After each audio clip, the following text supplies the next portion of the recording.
Hi everybody, thanks for joining back into a little bit more of Out of the Dust. We pick up at spring of 1935 on page 151. This one's called Heartsick. The hard part is, in spite of everything, if I had any boy court me, it'd be Mad Dog Craddock. But Mad Dog can have any girl. Why would he want me? I'm so restless. My father asks what's going on with me. I storm up to my room, leaving him alone, standing in the kitchen. If Ma was here, she would come up and listen. And then later, she would curl up beside my father and assure him that everything was all right, and soothe him into his farmer's sleep. My father and I, we can't soothe each other. I'm too young, he's too old, we don't know how to talk anymore, if we ever did. That was April of 1935. This one's called Skin. My father has a raised spot on the side of his nose that never was there before and won't go away.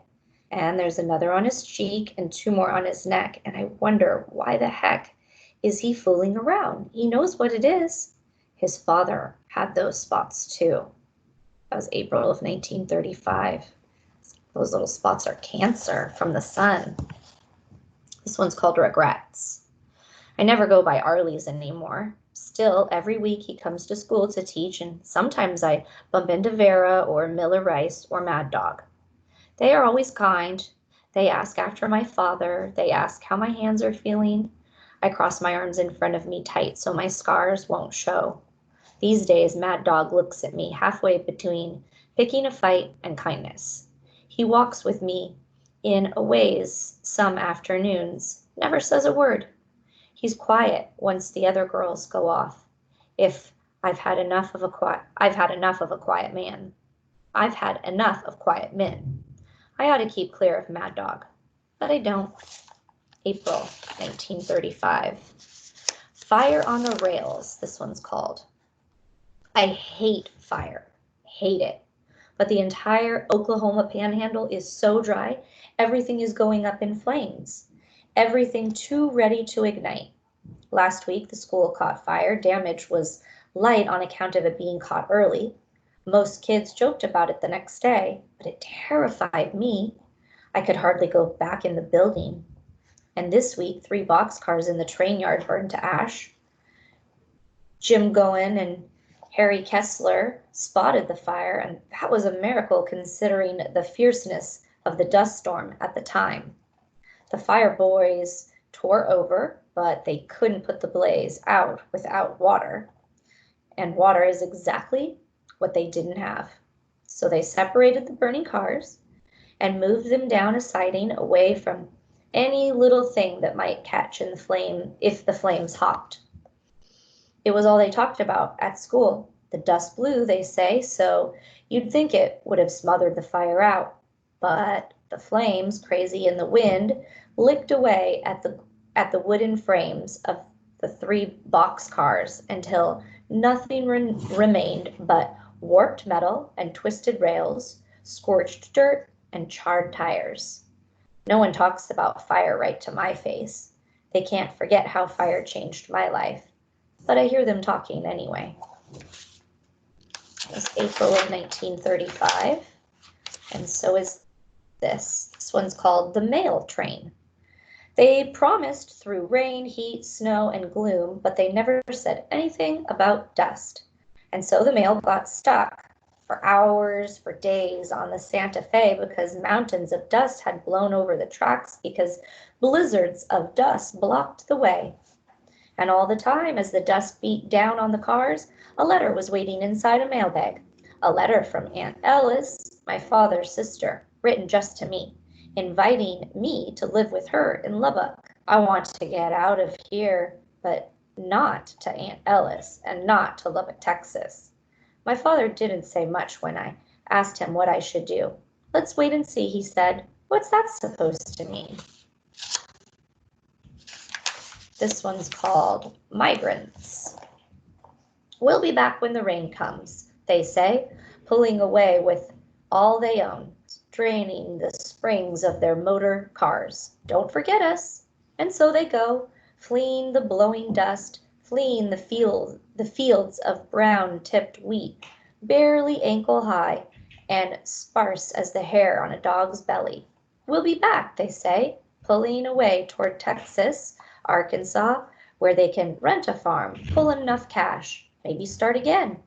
We'll be back when it rains, they say, setting out with their bed springs and mattresses, their cook stoves and dishes, their kitchen tables, and their milking goats, tied to their running boards in rickety cages, setting out for California, where even though they say they'll come back, they just might stay if what they hear about that place is true. Don't forget us, they say. There are so many leaving. How can I remember them all?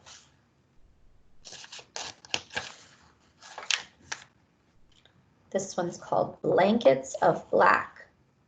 On the first clear day, we staggered out of our caves of dust into the sunlight, turning our faces to the big blue sky. On the second clear day, we believed the worst was over at last. We flocked outside, traded in town, going to stores and coming out, only to find the air still clear and gentle, grateful for each easy breath. On the third clear day, summer came in April, and the churches opened their arms to all comers, and all comers came. After church, folks headed for picnics, car trips. No one could stay inside. My father and I argued about the funeral of Grandma Lucas, who truly was no relation, but we ended up going anyway, driving down the road in a procession of Texoma. 6 miles out of town, the air turned cold. Birds beat their wings everywhere you looked, whole flocks dropping out of the sky, crowding on fence posts. I was sulking in the truck beside my father when heaven's shadow crept across the plains, a black cloud, big and silent as Montana, boiling on the horizon and barreling toward us. Most birds trembled from the sky, frantically keeping ahead of the dust. We watched as the storm swallowed the light. The sky turned from blue to black. Night descended in an instant, and the dust was on us. The wind screamed.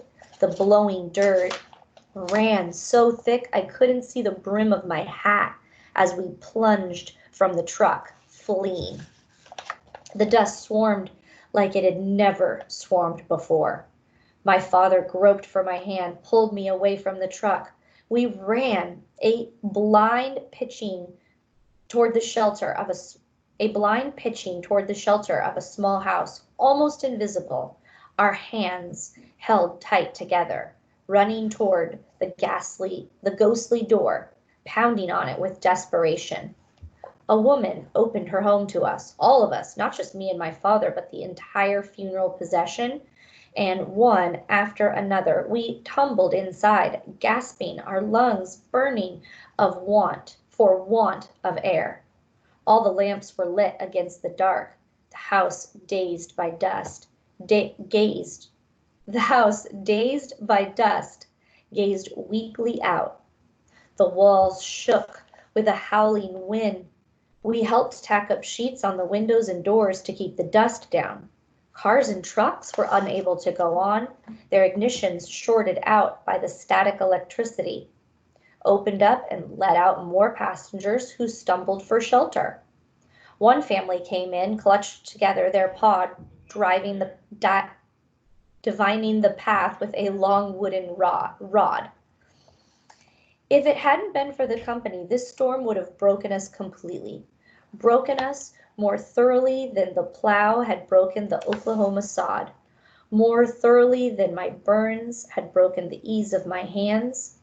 But for the sake of the crowd and the hospitality of the home that sheltered us, we held on and waited, sitting or standing, breathing through wet cloths as the fog of dust filled the room and settled slowly over us.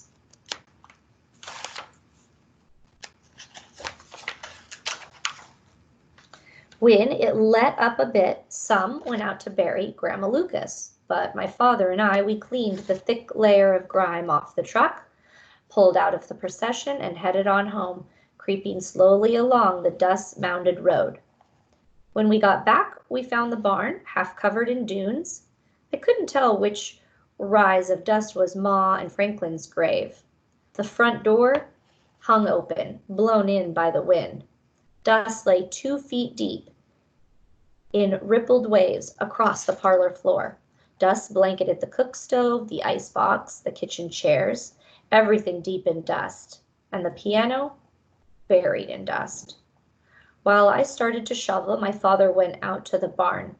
He came back, and when I asked, he said, the animals weren't good, and the tractor was dusted out. And I said, it's a wonder the truck got us home. I should have held my tongue. When we tried starting the truck again, it wouldn't turn over, meaning it wouldn't start. All right, we will pause there and we will pick up on page 168 next time. We're getting close to the end.